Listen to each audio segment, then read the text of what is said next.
Je parle aux enfants de Dieu ce soir. Je dis, la lèpre, c'est le péché dans lequel tu vis. Si tu vis encore dans le péché, tu es un lépreux. Si tu as un mauvais caractère, tu es un lépreux. Tu vis avec un homme, tu veux le dominer, tu es une lépreuse. Tu vis avec une femme,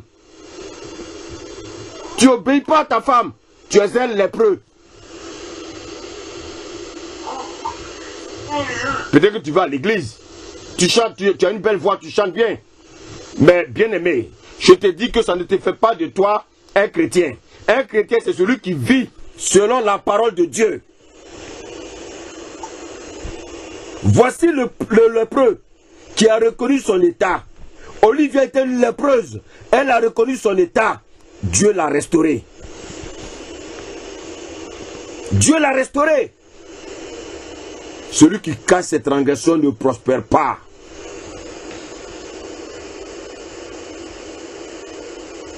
Bien-aimé, je te dis ce soir que celui qui cache ses transgressions ne prospère pas. C'est pas possible. Bien-aimé, est-ce que tu crois que tu es vraiment né de nouveau? On va lire un passage. Jean 1, verset 12. Mousso, tu veux le lire rapidement, s'il te plaît?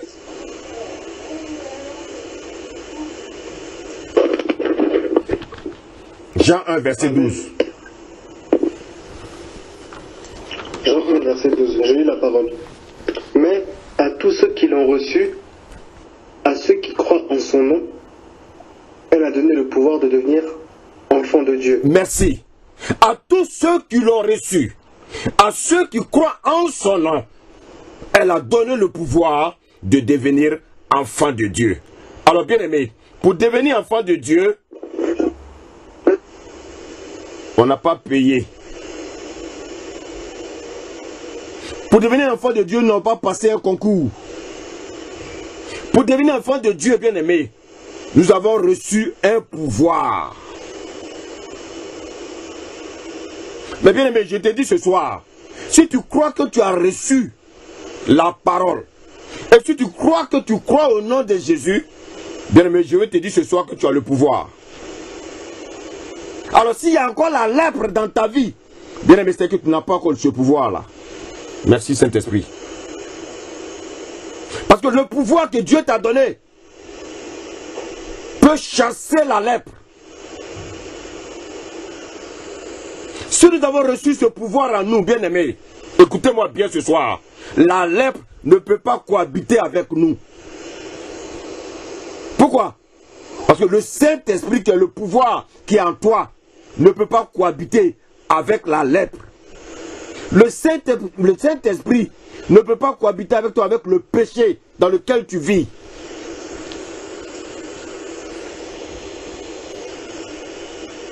Alors bien aimé, je dis bien que si nous croyons que nous avons le pouvoir de Dieu, si nous voyons le Saint-Esprit en nous, alors la lèpre ne peut pas être en nous. La lèpre c'est quoi, bien aimé? Si tu vis encore dans le mensonge, tu es un lépreux. Si tu es encore dans la colère, tu es un lépreux. Si tu refuses de pardonner, tu es un lépreux. Si tu vis encore dans l'impudicité, tu es un lépreux. Si tu es rempli de haine, tu es un lépreux. Si ton cœur est rempli d'amertume, tu es un lépreux. Bien aimé, je vous dis que si nous avons ces choses-là encore en nous, alors nous sommes des lépreux. Et le Saint-Esprit n'habite pas avec les lépreux. Alors s'il y a la lèpre encore en toi, s'il y a le péché encore en toi, bien aimé, et que tu aimes ton péché, et que tu crois que c'est le fait d'aller à l'église qui va te sauver, bien aimé, détrompe-toi, parce que le Seigneur ne veut pas chercher des gens qui vont à l'église, mais il vient chercher ceux-là qui ont sa crainte, c'est-à-dire son épouse, ceux qui sont nés de nouveau, et ceux qui vivent, bien aimé, dans la droiture et dans l'intégrité.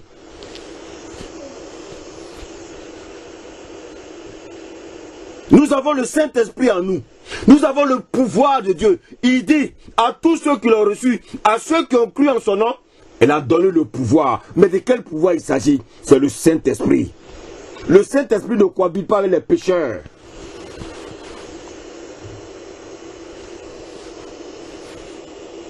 Bien aimé, écoute-moi bien. J'ai dit le Saint-Esprit n'habite pas avec les pécheurs. Pourquoi? Parce que le pouvoir qui est en nous, le Saint-Esprit qui est en nous, doit chasser le péché. Il chasse la lèpre. Alors bien aimé, si nous avons encore la lèpre en nous, alors posons-nous la question, est-ce que l'Esprit de Dieu habite en nous? Il y a beaucoup qui ont encore la lèpre et qui disent que Dieu m'a dit. Dieu ne parle pas aux lépreux. Si tu vis dans le péché, et puis c'est à toi chaque fois, Dieu m'a dit, Dieu m'a dit. Bien aimé, Dieu ne parle pas aux pécheux. Il ne parle pas aux pécheurs. Revenons à la parole. Dieu n'exauce pas le pécheur. Si Dieu n'exauce pas le pécheur, il va parler au pécheur.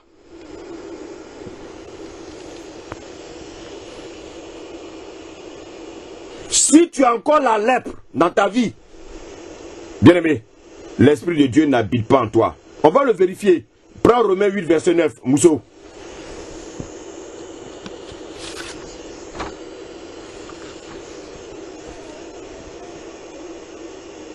Romains 8, verset 9.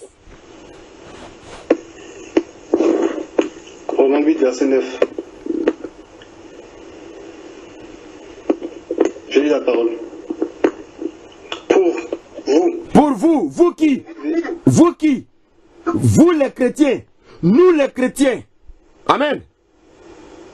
Amen. Continue. Vous ne vivez pas selon la chair, mais selon l'esprit. Ah, nous ne vivons plus selon la chair. Bien aimé, s'il y a la lèpre encore en toi, c'est que tu vis par la chair. Pourquoi? Parce que ton esprit est renouvelé. Quand l'esprit est renouvelé, ça veut dire que le Saint-Esprit habite en toi. Un esprit renouvelé ne pêche pas. Continue la lecture, s'il te plaît. Si du moins l'Esprit de Dieu habite en vous. Si quelqu'un n'a pas l'Esprit de Christ, il ne lui appartient pas. Ah, si quelqu'un n'a pas l'Esprit de Christ, il ne lui appartient pas. Or, tous les lépreux n'ont pas l'Esprit de Christ. Donc, vous n'appartenez pas à Christ. C'est pas parce que tu vas à l'église tous les dimanches qu'il fait de toi un chrétien. Mon ami, fais très attention. Personne ne peut tromper Dieu. C'est pas parce que je suis dans une blouse blanche à l'hôpital que je suis un médecin, mon ami. C'est pas parce que je vais m'asseoir dans un amphi à l'université que ça fait de moi un étudiant, mon ami. Les bâtiments ne représentent rien devant Dieu. L'église, c'est ce que nous faisons. La Bible dit, là où 2 ou 3 sont assemblés à mon nom, je suis au milieu de vous. C'est pas aller s'asseoir dans des bâtiments où les pasteurs ont des trônes, ils ont des fauteuils en or, pendant que le peuple assis sur des bancs troués. Bien-aimé, ça c'est pas l'église de Dieu. C'est pas l'église de Dieu. Verset 10. Verset 10. Et si Christ est en vous, le corps. Donc, si Christ est en nous, c'est-à-dire dans notre corps, l'Esprit de Dieu habite en nous. Si Christ est dans notre corps, continue, il dit quoi? Il est vrai, est mort à cause du péché. Ah. Mais l'esprit est vie à cause de justice. Je vais vous poser une question. Est-ce qu'un mort peut bouger? Est-ce qu'un mort peut parler? Alors vous dites que vous êtes chrétien. Quelqu'un vous critique, vous répondez. Ça veut dire que vous n'êtes pas encore mort. Parce qu'un mort, il ne parle pas. Christ est venu mourir afin que nous aussi nous mourons. Nous devons mourir dans la chair. Notre corps doit mourir. Alors bien aimé, si quelqu'un t'insulte, que tu réponds, Christ te dit que tu n'es pas encore mort. Parce qu'un mort, il n'a plus de bouche pour parler. Je préfère prêcher simplement. Je ne suis pas un théologien. Je suis conduit par l'Esprit de Dieu. Voilà. Je dis, écoute ce que j'ai dit ce soir. Ce que l'Esprit dit. L'Esprit dit, si quelqu'un te critique, si quelqu'un te fait du mal, et puis tu répliques, ça veut dire que tu es encore un lépreux. Ça veut dire quoi? Ça veut dire que l'Esprit de Dieu n'habite pas en toi. Christ a dit, à moi la rétribution, à moi la vengeance. Toi, tu te dis chrétien. Quelqu'un te critique, tu ouvres la bouche pour répondre. Bien aimé, ça veut dire que tu n'es pas encore mort. Parce que Christ, il habite dans des corps morts. Parce que c'est lui seul qui veut régner. Deux personnes ne peuvent pas régner dans le même corps. Non. Soit Christ règne, soit Satan règne. À tous ceux qui l'ont reçu, à ceux qui croient en son nom, elle a donné le pouvoir, bien aimé, de devenir enfant de Dieu. Donc si tu as reçu Christ, bien aimé, si tu as reçu Christ, bien aimé, tu as reçu le pouvoir, bien aimé, de devenir enfant de Dieu. Et si tu as le pouvoir, ça veut dire que tu ne peux pas avoir la lèpre. Si tu as le Saint-Esprit, bien aimé, tu ne peux plus vivre dans le péché. Prends-moi rapidement 1 Jean 3. Merci Saint-Esprit. 1 Jean 3. À partir 1 Jean 3. Le verset 9. Notez ces passages et revoyez ces passages-là pour votre propre vie. Bien aimé, la vie chrétienne, c'est pas le fait que je vais m'asseoir dans un banc de bâtiments. Non. Dieu n'a jamais créé des bâtiments. Dieu a créé l'église. L'église, c'est qui? C'est toi et moi et mes frères et sœurs. Des bâtiments où le pasteur est assis sur un trône et les enfants de Dieu sont assis sur des chaises trouées. C'est Dieu qui a dit ça? Je ne crois pas. Lis-moi 1 Jean 3, verset 9. Quiconque est né de Dieu ne pratique pas le péché. Ah! Est-ce que c'est moi qui le dis? Quiconque est né de Dieu, celui qui est né de nouveau, ne pratique pas le péché. Pourquoi? Parce que quoi? Parce que la semence de Dieu demeure en lui. Ah! La semence de Dieu demeure en toi. La semence de Dieu, c'est quoi? C'est le pouvoir que Dieu a déposé en toi. C'est-à-dire le Saint-Esprit. Le Saint-Esprit ne cohabite pas, bien aimé, avec les mauvais esprits. Alors, si tu dis que tu es chrétien, et puis tu es encore dans le péché, si tu es chrétien, et puis tu as encore des mauvaises pensées, pose-toi la question, est-ce que le Saint-Esprit habite en moi? Le pouvoir de Dieu, c'est le Saint-Esprit. La semence de Dieu, c'est le Saint-Esprit. Alors, bien aimé, crois-tu que le Saint-Esprit habite en toi? Si le Saint-Esprit habite en toi, normalement, tu ne dois plus être un lépreux. Et que nous dit le verset 6? Le verset 6 dit, quiconque demeure en lui ne pêche point. Oui. Quiconque pêche ne l'a pas vu, Oui. ne l'a pas connu. Ah, celui qui pêche ne connaît pas Dieu. Et que dit le verset 8? Le verset 8 dit, celui qui pêche est du diable. Ah! Alors toi tu es assis dans un bâtiment d'église et tu vis encore dans le péché et tu dis que tu es enfant de Dieu. Le Seigneur te dit ce soir, celui qui pêche est du diable.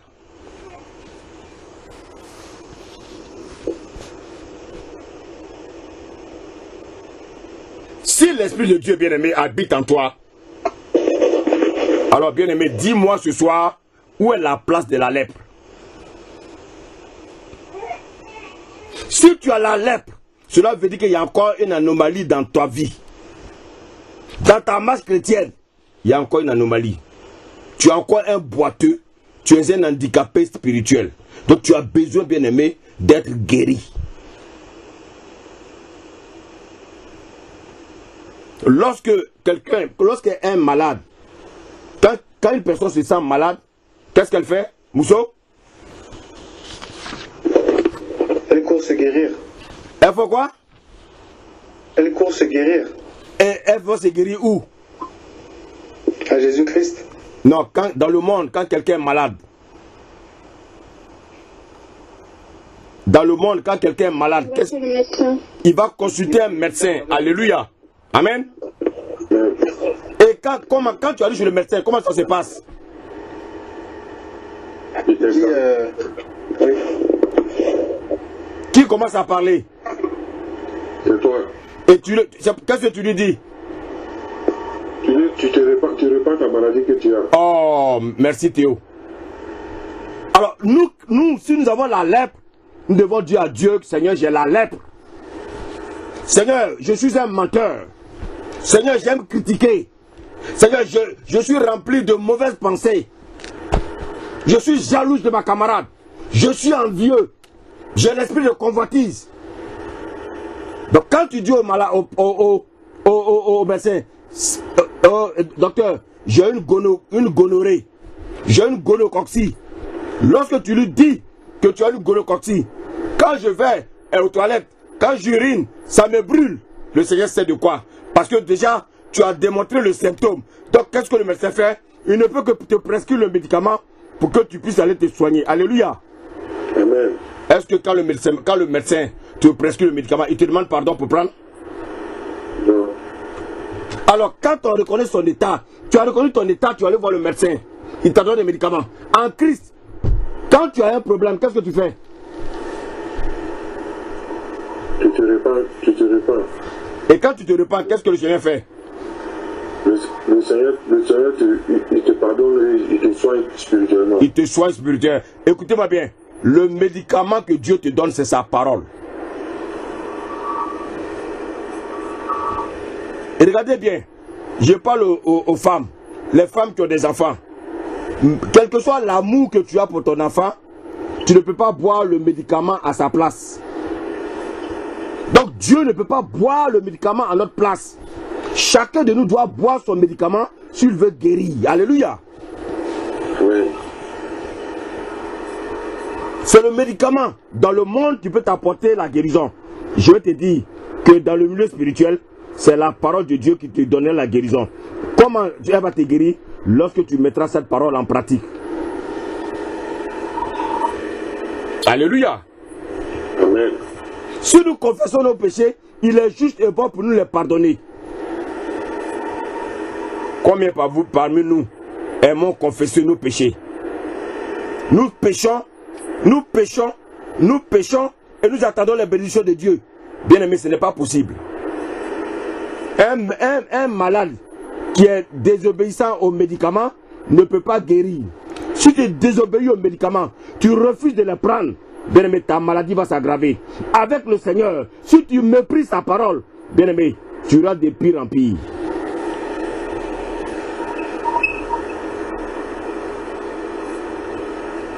Souvent nous vivons dans le péché, nous ne voulons pas confesser et nous attendons un miracle de Dieu. Bien aimé, Dieu ne donne pas son miracle comme ça. Consulte ta vie, essaie de voir ta vie, revois ta vie. Bien aimé, tu connais le péché dans lequel tu vis. Tu connais le péché dans lequel tu vis. Il y a 3 personnes qui connaissent le péché dans lequel tu vis. Il y a toi, il y a Dieu et puis il y a Satan. Vous attendez souvent que les hommes de Dieu viennent vous révéler. Oui, Dieu m'a dit ça. Mais tu sais ce que tu vis. Confesse-le devant Dieu et puis tu seras libre. Dis Amen. Amen. Je vais vous dire une chose, bien aimé. Personne n'est encore sauvé. Nous sommes tous sur le chemin du salut. Être sur le chemin du salut ne veut pas dire que nous sommes sauvés. Le peuple d'Israël était sur le chemin de Canaan. Personne n'est rentré à Canaan. Personne. Ils étaient dans le désert. Ils ont tous péri dans le désert. Aujourd'hui, l'église est le désert. Bien aimé, on peut rester dans l'église et puis ne pas aller au ciel. Tu es dans l'église et puis tu vis dans le péché. Et tu crois que tu vas aller au ciel? Mais non, mais Dieu n'est pas venu pour chercher les pécheurs. Il est venu chercher une épouse sans tache ni ride. Alléluia. Amen. Tu n'es pas lépreux. Mais si tu écoutes le message d'un pasteur lépreux, qu'est-ce qui va se passer? Il va te contaminer. Il va te contaminer parce que la lèpre est contagieuse. Si tu te promènes avec un frère qui a la lèpre, qu'est-ce qui va se passer? Il va te contaminer. Il va te contaminer. Donc on ne marche pas avec les pécheurs, on ne marche pas avec les lépreux. Si tu écoutes les messages d'un pasteur lépreux, un pasteur qui vit dans le péché, il ne peut que te contaminer. On ne peut donner que ce qu'on a. Alléluia. Amen. Alléluia. Amen. Si moi-même je suis un pécheur, si j'ai la lèpre, bien aimé, je vais m'éloigner de cet écran-là. Je ne vais même plus prêcher la parole. Parce que je n'ai pas envie de vous contaminer. Parce que je sais que tout ce que je vais dire va vous contaminer. Et comme je sais que Dieu m'aide à vivre dans la sanctification, voici pourquoi j'ai la force, bien aimé, d'être devant vous. Alléluia. Amen. Mais je ne dis pas que je suis plus fort que les autres. C'est par plus grâce. C'est parce que j'ai compris que je dois vivre dans la sanctification. C'est une question de choix.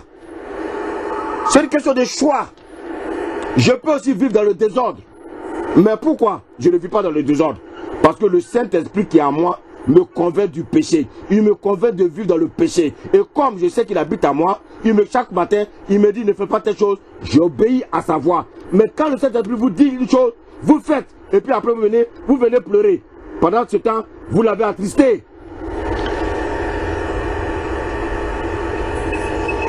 Alléluia. Amen. Alléluia. Amen. On retourne dans Matthieu 8.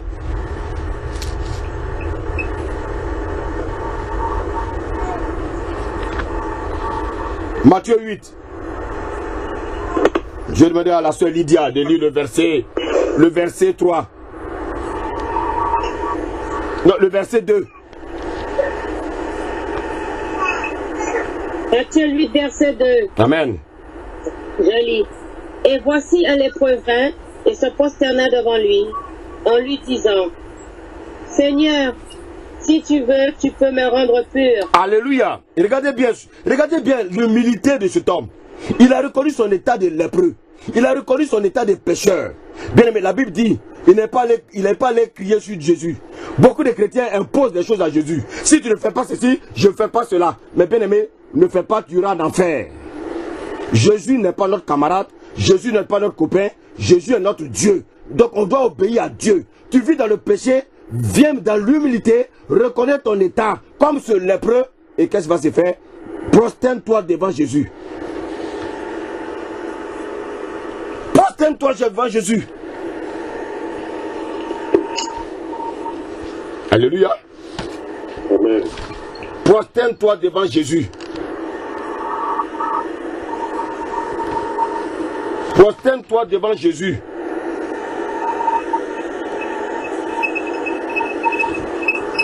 Beaucoup refusent de se prosterner devant Jésus. Et ils veulent la guérison. Ils veulent pas se prosterner devant Jésus. Et ils veulent que leur vie change. Mais bien aimé, avant que ta vie ne change, reconnais d'abord ton état. Si tu crois que tu n'as pas de péché, Jésus n'a pas besoin de toi. Donc bien aimé, c'est pas la peine d'aller à l'église, reste chez toi. Parce que l'église a besoin des gens qui reconnaissent leur état. L'église a besoin des gens qui reconnaissent leur péché. Si tu crois que tu n'as pas de péché, Jésus n'a pas besoin de toi. Cet homme lépreux, il a reconnu sa lèpre. La Bible dit, ah Seigneur, je suis un lépreux, je me prosterne devant toi. Si tu veux, tu le peux. Alléluia. Amen. Alléluia. Amen. Mais regardez bien, Lydia, lis le verset qui suit. Et Jésus étendit la main, le toucha en disant, je le veux, sois pur. Ah, regardez bien, on dit que la lèpre est une maladie contagieuse et Jésus touche ce lépreux et puis il n'est pas contaminé. Waouh! Quelle révélation il y a derrière! Quelle révélation! Regardez la majeure partie là. Beaucoup de démons, beaucoup de chrétiens ont eu des démons à cause des impositions des mains. L'homme de Dieu qui t'impose les mains là, tu connais sa vie? Si c'est un impudique, mais il va te transmettre l'impudicité. Si c'est un pasteur divorcé, mais écoute, mais tu risques de jamais avoir le mariage. Est-ce que vous savez que c'est des choses spirituelles? Vous allez, tout le monde vous impose les mains.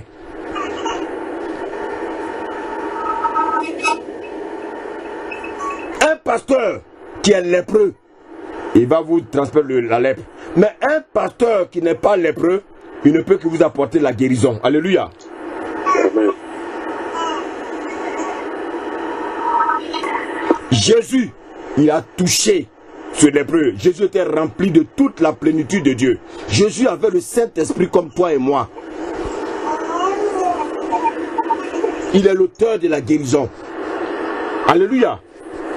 Amen. Tout est pur pour celui qui est pur. Jésus étant pur, il ne peut que toucher le lépreux afin de le purifier. Si tu es rempli d'amour, tu ne peux que communiquer l'amour. Mais si tu es rempli de haine, bien aimé, tu vas communiquer la haine. On ne donne que ce qu'on a.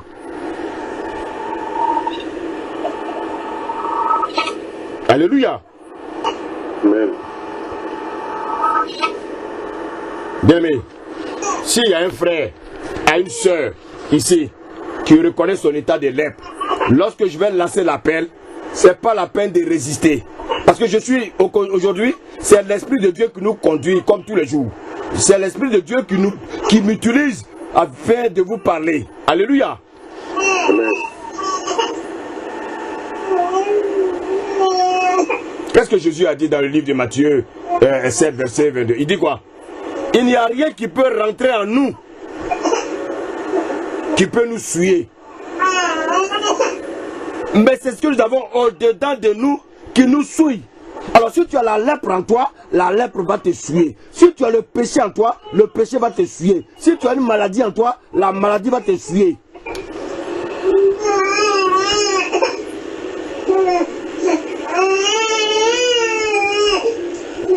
Alléluia. Un chrétien, normalement, il a quoi en lui? Un chrétien a la vie de Dieu en lui. Un chrétien a la vie de Dieu en lui. Alors, si tu as la vie de Dieu en toi, tu ne peux que transmettre la vie de Dieu aux gens. Alléluia. Quand j'évangélise, je ne peux que prêcher la vie de Dieu. Mais si je suis rempli de péché, mon évangélisation ne portera pas.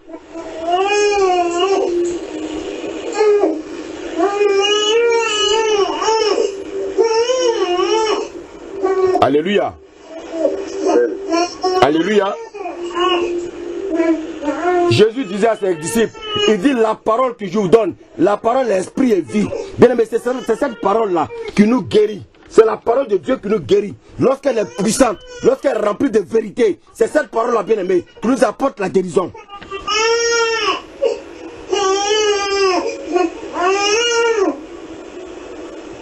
Aujourd'hui, les hommes, au lieu de prêcher la vérité dans les églises, ouais, si je prêche la vérité, toutes les âmes vont fuir. Mais les âmes là t'appartiennent. Les âmes appartiennent au Seigneur. Prêchons la vérité. Comment tu peux être dans une assemblée et depuis longtemps ta vie ne change pas? Mais qu'est-ce que tu fais là? Ta vie ne change pas. Tout ce que tu fais, tu as l'impression de tourner en rond. C'est parce que tu as la lèpre. Bien aimé, je dis que si ta vie tourne en rond, ta vie ne change pas. C'est que bien aimé, tu es dans une assemblée où il y a la lèpre.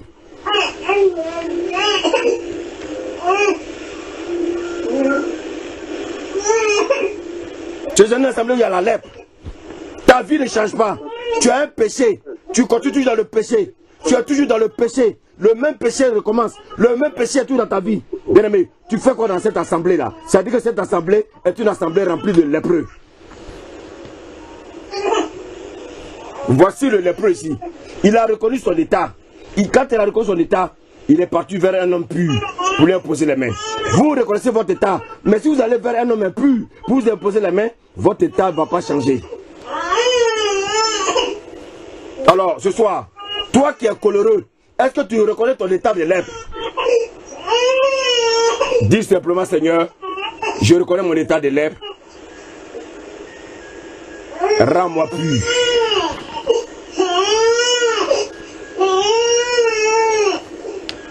Allô, pasteur? Oui, c'est la sœur Christelle qui a...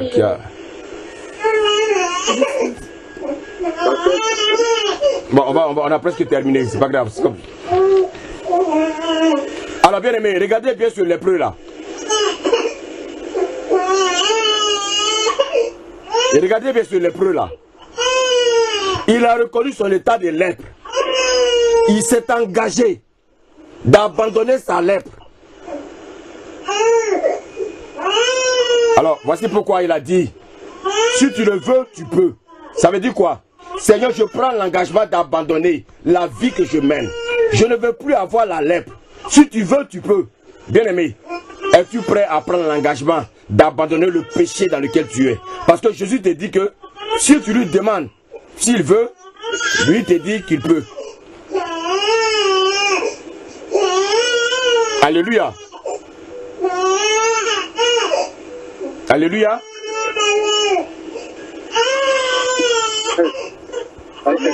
Alors, bien aimé.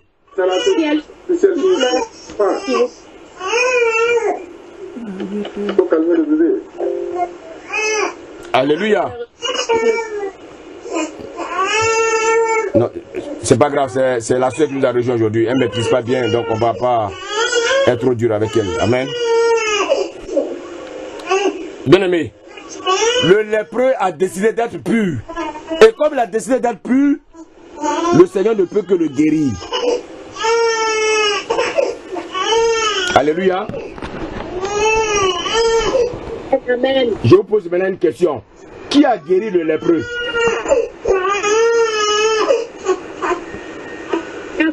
Qui a guéri le lépreux?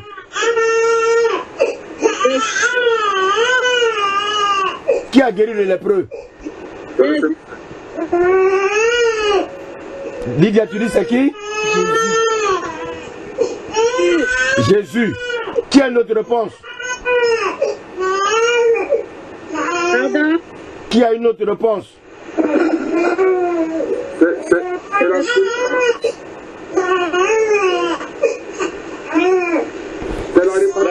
C'est le lépreux lui-même qui s'est guéri. Oui. Pourquoi? Parce qu'il est venu simplement vers Jésus pour lui dire, si tu veux, tu le peux. Donc lui voulait être guéri. Amen.